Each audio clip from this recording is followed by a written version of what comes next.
8 soldats israéliens ont été tués dans le sud de la bande de Gaza samedi, ont annoncé les autorités israéliennes, alors que les forces militaires poursuivaient leur offensive autour de la ville de Rafah et que des frappes aériennes frappaient plusieurs zones de Gaza, tuant au moins 19 Palestiniens.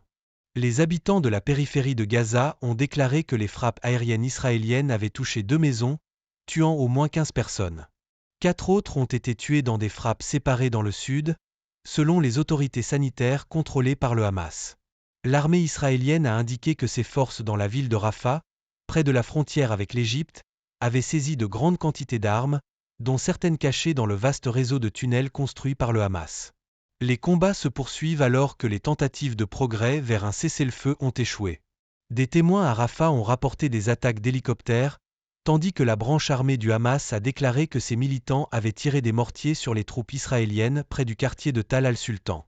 La guerre a commencé après l'attaque du Hamas le 7 octobre dans le sud d'Israël, qui a fait 1194 morts, principalement des civils, selon l'agence française de presse AFP, basée sur les chiffres officiels israéliens.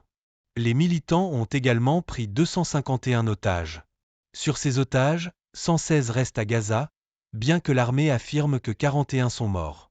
L'offensive de représailles d'Israël a tué au moins 37 266 personnes à Gaza, principalement des civils, selon le ministère de la Santé contrôlé par le Hamas.